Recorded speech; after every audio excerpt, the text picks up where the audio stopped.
Эзэн ямаа жиргэн усаахтай гээд өмнө хэлжсэн. Алтыг наваад авдрыг хийж болохгүй. Хариултууд бол нэг хэлэхэд бидэнд таалагдахгүй байна. Менежментийн төлбөр 40% гэж ярьжсэн 30% болцсон байж байна. Зээлийн хүү биднээсийн дэлхийн банк санхүүгийн байгууллагад үнэлээд өгч байгаа зээлээс бараг 2 дахин шахуу өндөр хүүтэй зээлээ оруулахгүй байна. Нэг тал нь зээлийн хүүгийн зүрхээс ашиг хүртээд нэг тал нь ногдол ашиг хүрэхгүй байгаа нь бол тэнцвэргүй байна шууд өдрөө биш байна л гэж бид үзэж байгаа. Харилцан хүрчигтэй авах нь бидний тавьж байгаа шаардлага шүү дээ. Энийг парламент гэдэг бид хэрэгжүүлэх ёстой.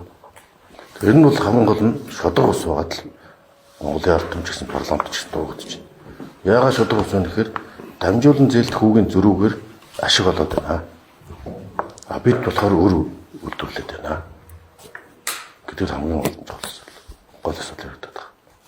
Одоо 20 30 жилийн дивиденд эзэмшдэг энэ үйл ажиллагаанд хяналт тавих боломжгүй сандын ирэхгүй төлөөлөх зүйл 34% яагаад ашигтай юм бэ гэж би одоо 2009 онд хэлж авах үед асууж тийм юм гаргаж ирсэн. Одоо дахиад л асууж тавьж. Роялти бол ямар ч бизнес төлөвлөл хэвийн хэмжээ.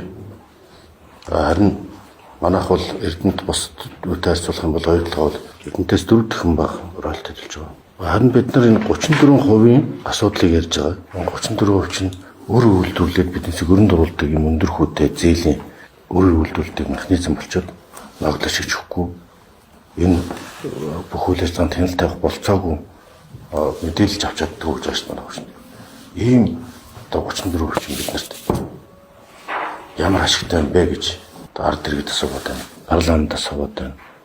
Хуучин тезүүд байсан ЖСУ налтын үн одоо хэд болж ирчээд байна. Талдурхан тез өөрчлөгдсөн санхүүжилт зарласан бидний фолт биш. Энэ нь бол хөнгө өвтийн гэрээгээр өөргүүлсэн талын буруу. Энэ бүх бурууг яагаад Монгол улс өөрөх ёстой гэж. Энэ бүх маань Монголын ард түмэнд Монголын парламентод ингээд хуурах юм шиг мэдрэмж өгöd байна л да. Ажлын төвшөнд ийм бодиттой үр дүнгууд гарахгүй бол онтрой болон хорд газруудын талаар ямар шийдвэр гаргахыг бол яг үндэ бид бас хэлж мэдэхгүй байгааг ойлгоно гэж итгэж байна. Шийдвэрлэж чадахгүй бол цаашдаа бид дэлхийн дэг журам өөрчлөгдөж байгаа нөхцөлд жинхэнэ эрсдэл үүсэх гэдгээс боломжтой. Okay, thank you.